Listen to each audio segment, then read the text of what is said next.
नमस्कार, दो दनादन में आपका स्वागत। मैं राहुल ओझा आपके साथ। आइए नजर अब खबरों पर। तो इस वक्त की बड़ी खबर, जहां पहलगाम आतंकी हमले में एनआईए जांच में बड़ा खुलासा हुआ है। सूत्रों के मुताबिक हमले से 2 दिन पहले बैसरन घाटी में आतंकी मौजूद थे। एनआईए सूत्रों को यह भी अंदेशा है कि 15 अप्रैल को पहलगाम आतंकी पहुंचे थे।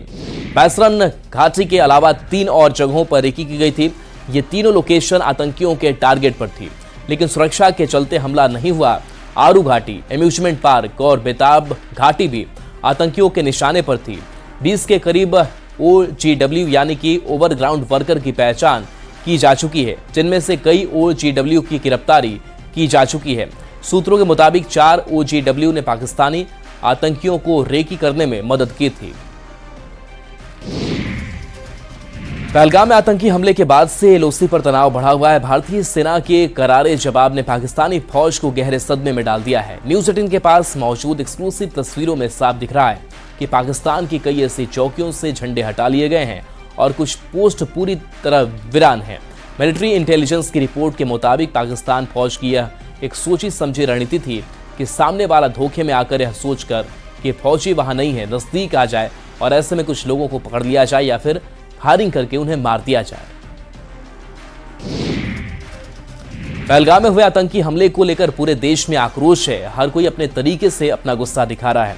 मुजफ्फरपुर में युवा सड़कों पर पाकिस्तानी झंडा चिपका रहे हैं। रेवा रोड जगन्नाथ पताही में नेच पर युवाओं ने पाकिस्तान का झंडा चिपकाया और पाकिस्तान मुर्दाबाद के नारे लिखे।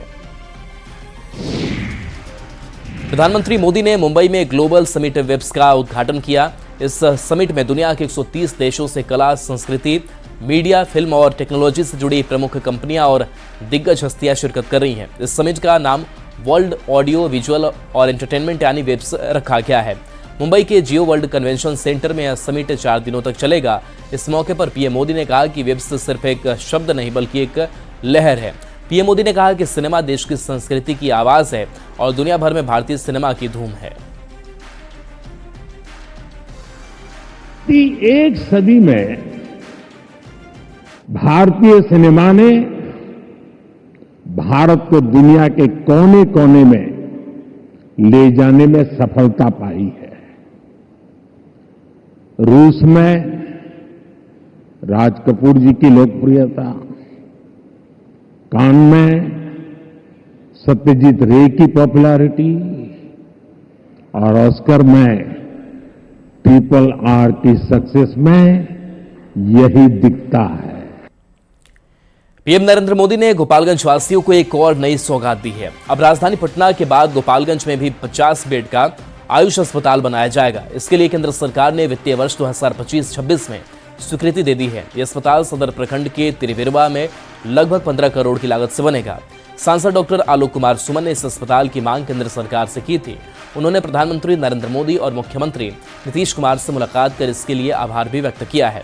इस अस्पताल में आयुर्वेद, योग, यूनानी, एलोपैथी और होम्योपैथिक चिकित्सा पद्धतियों से इलाज की व्यवस्था होगी।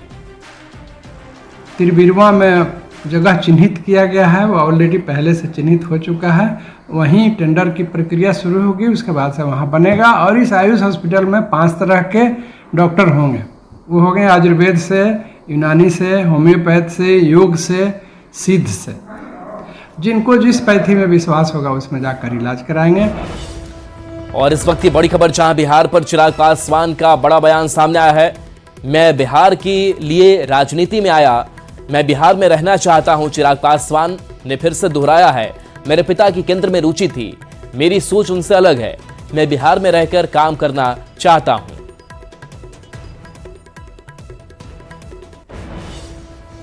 मेरा राजनीति में आने का कारण ही बिहार और बिहारी रहे हैं। दिल्ली में मैं रहा हूं, बंबई में मैंने काम किया है और मैंने करीबी रूप से देखा है कि किस तरीके से दूसरे राज्य में बिहारी किन कठिन परिस्थितियों में रहते हैं। 2013 में मेरे नेता, मेरे पिता आदरणीय रामविलास पासवान जी के रहते हुए, उनके नेतृत्व में मैंने पार्टी से मैं जुड़ा और सक्रिय राजनीति में आया। बट उस वक्त भी मैंने कहा था कि इवेंचुअली मैं अपने राज्य में जाना चाहता हूं। Unlike my father, who was very clear that he wants to be in the center politics, I am very clear that कि मुझे अपने राज्य बिहार वापस जाना है। बिहार फर्स्ट, बिहारी फर्स्ट की सोच के साथ मैं आगे बढ़ रहा हूं।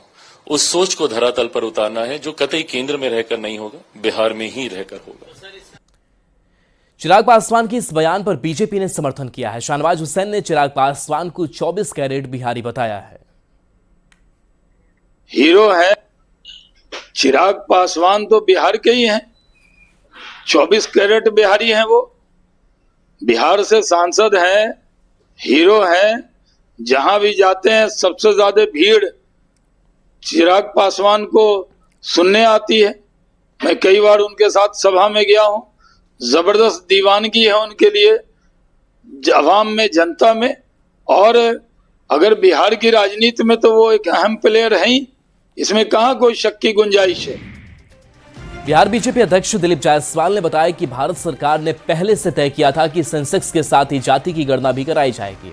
आने वाले समय में सभी जातियों को उनका अधिकार मिल सके, इसके लिए फैसला लिया गया है।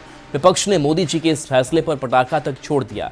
पहली बार ऐसा मौका आया है जब सभी विपक्ष के लोगों ने मोदी जी के इस निर्णय पर पटाखा फोड़ा और मिठाई भी खाई।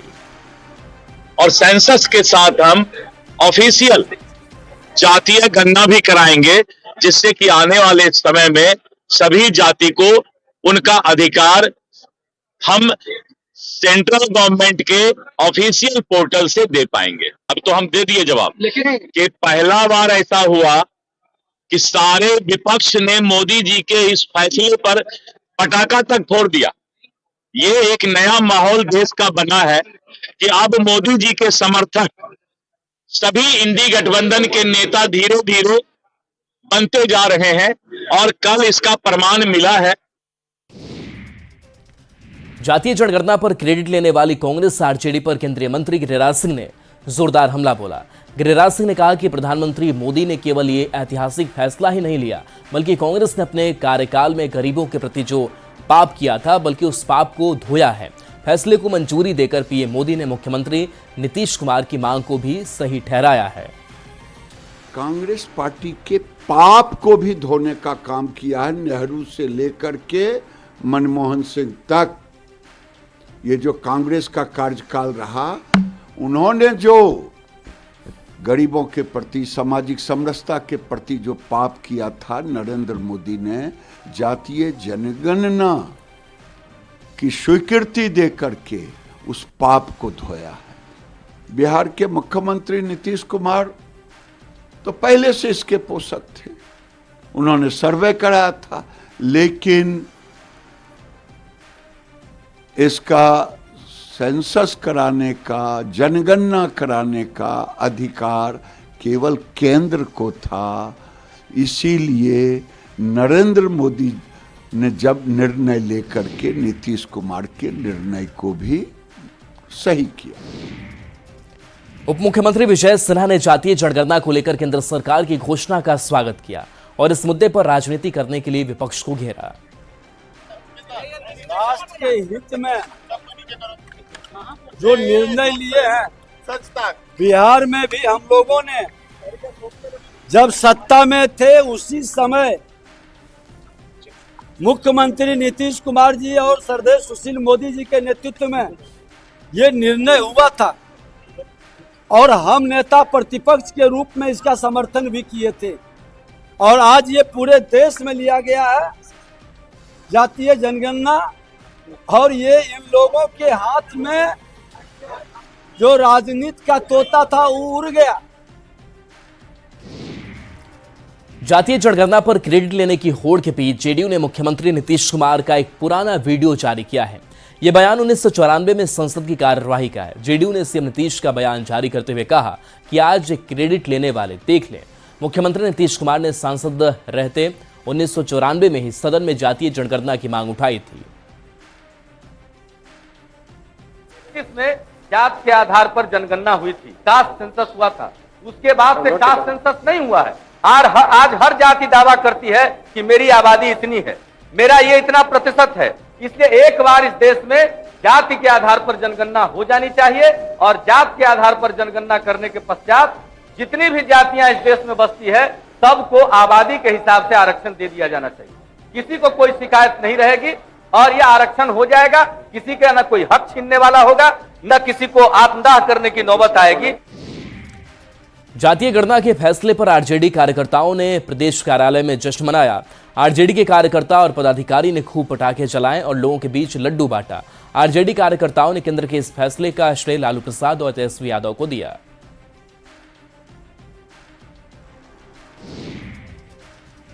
अब खबर अनंत सिंह से जुड़ी हुई है। बाहुबली नेता और पूर्व विधायक अनंत सिंह ने दावा किया है कि वो 10 से 20 दिन में जेल से बाहर आ जाएंगे। साथ ही अनंत सिंह ने यह भी कहा कि मोकामा से उनका टिकट कंफर्म है। हालांकि इसके अलावा किसी और मुद्दे पर उन्होंने कुछ भी बात नहीं की। अनंत सिंह अपने बड़े भाई बिरेंची सिंह की पोती की शादी में शामिल हुए। शादी के लिए कोर्ट ने 1 दिन की पैरोल दी थी और 1 दिन के पैरोल पे आपको मिला है, तो गांव में काफी उत्साह देखा गया है। हाँ, क्या कहना चाहेंगे? बढ़िया है, आए शादी में, पोता पोती की शादी है। तो फिर मतलब आज ही 1 ही दिन का मिला है? हाँ, 1 दिन का है, कल चल जाना है। आपके समर्थक बहुत उत्साहित हैं आज आपको? हाँ, रहेगा नहीं अपना देंगे। तो आपको उम्मीद है दादा कि चुनाव के पहले तक आप? नहीं, मैं तो आएंगे 10 से 20 दिन में। हाई कोर्ट हॉल है। टिकट का दादा कुछ टिकट के लिए जदयू से ही? टिकट का तो हम है, हमारा टिकट का हमरा पूछना कहाँ है। मुख्यमंत्री नीतीश कुमार ने अपने 20 साल के कार्यकाल का लेखा जोखा पेश किया है। बिहार का नव निर्माण, 20 साल विकास के बदलते बिहार के नाम से अपनी उपलब्धियों का लोकार्पण किया। इस मौके पर डिप्टी सीएम सम्राट चौधरी और संसदीय कार्य मंत्री विजय कुमार चौधरी भी मौजूद रहे। पेपर लीक कांड में गिरफ्तार संजीव मुखिया की अवैध संपत्ति जब्त की जा सकती है। ईओयू ने इससे जुड़ा प्रस्ताव ईडी को भेजने का फैसला लिया है। ईओयू ने पिछले साल ही संजीव मुखिया पर आय से अधिक संपत्ति का केस दर्ज किया था और उसकी गहनता से जांच की थी। जांच के दौरान संजीव मुखिया और उसके रिश्तेदारों के नाम पर करोड़ों की संपत्ति की जानकारी ईओयू को मिली थी। अब तक संजीव मुखिया की जिन संपत्तियों का पता चला है वो उसके आय से 150% ज्यादा है। दानापुर पुलिस ने झारखंड से लाई जा रही अंग्रेजी शराब की बड़ी खेप बरामद की है। पुलिस ने जांच के लिए गाड़ी को रोका तो ड्राइवर गाड़ी लेकर भागने लगा। पुलिस ने पीछा किया और ड्राइवर को पकड़ा। जब गाड़ी की तलाशी ली गई तो उससे बियर और अंग्रेजी शराब बरामद हुई। शराब तस्कर औरंगाबाद का रहने वाला है और झारखंड से शराब लाकर बिहार में सप्लाई करता है। पुलिस से शराब तस्कर से पूछताछ कर रही है और इसके नेटवर्क को खंगाल रही है। और बड़ी खबर, धनबाद में हिजब उत तहरीर से जुड़े आतंकी मामले में एक और संदिग्ध की गिरफ्तारी हुई है। अमार यशार नाम के आतंकी को पकड़ा गया है। अमार यशार आईएम से जुड़े होने के आरोप में 10 साल तक जेल में रह चुका है। 2024 में जेल से बाहर आने के बाद एक बार फिर से देश विरोधी गतिविधियों को अंजाम देने और धार्मिक उन्माद फैलाने को लेकर एचयूटी से जुड़ा था। झारखंड एटीएस की टीम ने धनबाद के वासेपुर से गिरफ्तार हिजब उत तहरीर से जुड़े 4 आतंकियों को गिरफ्तार किया है। ये 2014 में जोधपुर में गिरफ्तार हुआ था इंडियन मुजाहिदीन का सदस्य होने के चलते, और 2024 में छूटा था। और छूटने के तुरंत बाद इसने फिर से इस प्रकार की हरकतें शुरू कर दी और एचयूटी में ये शामिल हो गया। इन लोगों के यहाँ से कुछ हथियार और बहुत सारा जिसको बोलेंगे भड़काऊ लिटरेचर बरामद हुआ है, जिसका एनालिसिस किया जा रहा है। हम उम्मीद करते हैं कि इन लोगों की कन्फेशन और इन लोगों के मोबाइल फ़ोन से बरामद किए गए डिजिटल फुटप्रिंट्स के आधार पे और लोगों को भी हम लोग पकड़ेंगे और कुछ और कार्रवाई करेंगे। सर इनका कोई? हाँ, एचयूटी तो विदेशी संगठित है तो, लेकिन इनका फिजिकल ट्रैवल करने का हमारे पास कोई इनपुट नहीं है, लेकिन लगता है इंटरनेट से ये लोग जो है रेडिकलाइजेशन इनका हुआ है थ्रू इंटरनेट। खबर मोतिहारी से, जहां सुगौली में सोयाबीन तेल से भरा टैंकर पलट गया। पलटने के बाद टैंकर से तेल गिरने लगा, जिसके बाद आसपास के लोग बाल्टी, डब्बा और बोतल लेकर तेल भरने लगे। आप तस्वीरों में भी साफ देख सकते हैं कि कैसे लोगों के बीच तेल भरने की होड़ मची है। हालांकि सूचना मिलने के बाद पहुंची पुलिस ने भीड़ को कंट्रोल किया और तेल की लूट को रोका। वैशाली से बड़ी खबर, जहां बेलगाम पिकअप ने 5 लोगों को रौंद दिया। मौके पर एक की मौत हो गई, 4 लोग गंभीर रूप से घायल हो गए। गुस्साए लोगों ने पिकअप में आग लगा दी। पिकअप चालक को पुलिस ने हिरासत में लिया। हाजीपुर लालगंज SH 74 की घटना सामने आई। बड़ी संख्या में पुलिस बल की तैनाती की गई। ये लालगंज रोड से गाड़ी आ रही थी और चांदी धनकी में हल्का फुल्का धक्का लगा। वहां से भागने क्रम में, अपना जान बचाने क्रम में हसारगंज से यहाँ तक में 7-8 आदमी को धक्का मारा।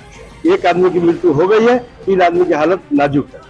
ये स्थिति हम लोग को जानकारी हुई है। अभी क्या स्थिति है? अभी स्थिति की पब्लिक का आक्रोश में गाड़ी में आग लगा दिया। आपको फिर पब्लिक ही की तरह बुझाया जा रहा है और जो घायल है उसको हॉस्पिटल पहुंचा दिया गया है। सिवान में सड़क दुर्घटना में होटल संचालक की मौत हो गई। उसके बाद लोगों ने जमकर बवाल काटा। कचहरी ढाला के पास तेज रफ्तार ट्रक ने बलिंद्र यादव को कुचल दिया। दुर्घटना में मौके पर ही बलिंद्र की मौत हो गई। इसके बाद मुआवजे की मांग को लेकर लोगों ने हंगामा किया। बाद में पुलिस के आश्वासन के बाद लोगों का गुस्सा शांत हुआ। हम लोग रात को मच्छर काट रहा था तो नाइट में छत पे बैठे थे कुर्सी लगा के। इधर वो साइड से आ रहे थे। एक पिकअप वाला इतना जोर से आया, इतना जोर से उनको मारा, आगे मार के फिर भी वो चक्का चढ़ा दिया। भागलपुर में स्कूली बच्चों ने हंगामा किया है। नाथनगर के उत्क्रमित मध्य विद्यालय मथुरापुर में मिड डे मील नहीं मिलने पर विद्यालय में बच्चों ने जमकर हंगामा किया। हाथ में थाली लेकर बच्चों ने स्कूल परिसर में हंगामा किया। स्थानीय लोगों ने बताया कि हर दिन बच्चों का खाना घट जाता है। इसको लेकर कई बार प्रिंसिपल से शिकायत की गई, लेकिन कोई कार्रवाई नहीं हुई। खाना समय पे नहीं बन पाता है और समय से खाना नहीं मिलता है। क्या खाना ने कौन बनवाते हैं खाना? खाना तो स्कूल का प्रभारी बनवाता है। छपरा के मांझी प्रखंड के शीतलपुर मध्य विद्यालय में कंप्यूटर शिक्षक सिद्धांत रमन कुमार पर एक छात्र की पिटाई का आरोप लगा है, जिसके बाद छात्रों ने शिक्षक को कार्यालय में बंद कर दिया। फिर अभिभावकों ने शिक्षक को बंद कमरे में जमकर पीटा।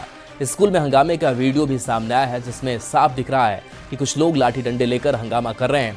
सूचना मिलने पर पहुंची पुलिस ने मामले को शांत कराया। भागलपुर में गांव वालों ने सड़क बनाने की मांग को लेकर हंगामा किया। नाथनगर प्रखंड के फतेहपुर स्थित फोरलेन पर स्थानीय लोगों ने प्रदर्शन किया। इस दौरान फोरलेन को बांस बल्ला लगाकर जाम कर दिया गया। फोरलेन बन जाने के बाद आसपास के कई गांव में जाने का रास्ता बंद हो गया है। गांव वाले सर्विस रोड के माध्यम से गांव तक रास्ते की मांग कर रहे हैं। हम लोग को मेन दिक्कत यही है कि हम फतेहपुर ग्रामवासी 4 लाइन बनने से जैसे बंध जाता है उसी तरह हम लोग बंध गए। मेन तो हम लोग किसान आदमी हैं, अधिकतर आदमी किसान है। हम खेती करने के लिए कैसे जाएंगे उस पार। समस्तीपुर के जितावरपुर हकीमाबाद में देर रात एक घर में आग लग गई। आग में जलकर बुजुर्ग दंपति की मौत हो गई। आग इतनी विकराल थी कि लाख कोशिशों के बाद भी 70 साल के लखन सहनी और 65 साल की पूरन देवी को नहीं बचाया जा सका। घर में कैसे आग लगी, इसका खुलासा नहीं हो पाया है। मृतक के बेटे ने आग लगने की घटना के पीछे किसी की साजिश होने की आशंका जताई है। पुलिस आरोपों की जांच कर रही है। तो आग इतना तूफान में था जिसका कोई मतलब हिसाब नहीं था। आग मंगवाया गाड़ी ये सरकारी, तो वो गाड़ी से जो है सो बुझाया गया। अच्छा, तो 2 लोग जल गए इसमें? जी। कौन है वो? मेरे मम्मी और पापा।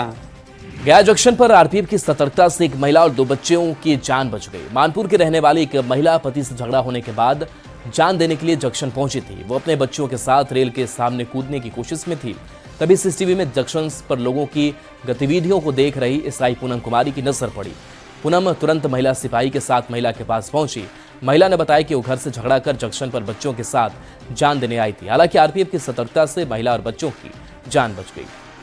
उनको निडर करते हुए काउंसलिंग किया, पूछताछ किया, तो ये तथ्य प्रकट हुआ कि वो महिला घर से परिवार आपसी कलह की वजह से नाराज होकर स्टेशन पर आ गई थी और उसका नियत जो है जान देने का था अपने बच्चों के साथ। अविलंब उस महिला और बच्चों को रेस्क्यू किया गया, इस पोस्ट पर लाया गया। उड़िया जेल में सजा पूरी कर चुके 9 विदेशी कैदी संसीमन केंद्र में रह रहे हैं। इन कैदियों की सजा पूरी हो गई है। अब इनको इनके देश भेजने की प्रक्रिया पूरी की जा रही है। संसीमन केंद्र में रह रहे कैदियों में 4 बांग्लादेश, 3 सूडान, एक कैदी नाइजीरिया और म्यांमार के रहने वाले हैं। ये सभी बिना किसी वैध कागजात के बिहार में पकड़े गए थे। संसीमन केंद्र में विदेशी बंदियों को रखा जाता है। जेल के अंदर में ही बाहर परिसर में एक संसीमन केंद्र है। वहाँ पर अभी वर्तमान समय में 9 विदेशी बंदी हैं, विदेशी व्यक्ति हैं जिनका अपने देश स्वदेश जाने का निवर्सन हेतु आवश्यक कार्रवाई की जा रही है। मुंगेर जिले में परवल के किसान परेशान है क्योंकि मंडियों में परवल का उचित भाव नहीं मिल पा रहा है। सदर बरियारपुर और धरहरा प्रखंड में किसानों ने 3000 एकड़ से ज्यादा जमीन पर परवल की खेती की। इस बार फसल भी ठीक हुई है, लेकिन थोक मंडी में 15 से 20 रुपए किलो ही परवल बिक रहा है, जिससे किसानों को लागत वसूलना भी मुश्किल हो गया है। अभी तो फायदा नहीं है। जखनी भाव था तखनी 10 से रात मन टूटते थे, अभी 2-4 मन टूटता है तो भाव नहीं है। फसल अभी हुआ सब कुछ के फसल है, तो ये सब कुछ का भी डाउन है। फसल तो इन साल से अभी कम में हो रहा है, लेकिन बावजूद कीमत नहीं मिल पा रही है आप लोगों को। नहीं अभी नहीं। अच्छा ये बताइए, मजदूरी नहीं पूरा है। फायदा इसका जो है सर अभी समय के अनुसार से नहीं हो रहा है जी। समय के अनुसार से जो है इसमें अभी कोई बेनिफिट नहीं आया है। और शुरू में तनी मानी निकला तो भाव था, अभी जो थोड़ा बहुत खरीदने लगा तो भाव नहीं है। अब बात मौसम की। बिहार में मौसम का मिजाज पूरी तरह से बदला हुआ है। सुबह से ही कई हिस्सों में बारिश हो रही है। मौसम विभाग के मुताबिक बांग्लादेश के ऊपर साइक्लोनिक सर्कुलेशन बन रहा है, जिसका टर्फ लाइन बिहार से गुजर रहा है। इसके कारण अगले 4 दिनों तक राज्य के अलग अलग हिस्सों में बारिश और ठनका के साथ 30 से 50 किलोमीटर प्रति घंटे की रफ्तार से हवा चल सकती है। मुजफ्फरपुर से दरभंगा जाना अब और आसान हो जाएगा, क्योंकि ये चंदवारा पुल जल्द शुरू हो सकता है। सीएम नीतीश के आदेश के बाद पुल के अप्रोच पथ का निर्माण काफी तेजी से चल रहा है। सीएम नीतीश ने प्रगति यात्रा के दौरान इस पुल को दरभंगा 4 लेन से जोड़ने का आदेश दिया था। चंदवारा का जो पुल है उसके अप्रोच पथ को लेकर के अब तेज गति से काम प्रारंभ हो गया है। टेंडर को लेकर के कुछ इशू था जिसके कारण विलंब हुआ, नहीं तो ये काम 1-1.5 महीने पहले ही काफ़ी स्पीड से अपनी गति से होना था।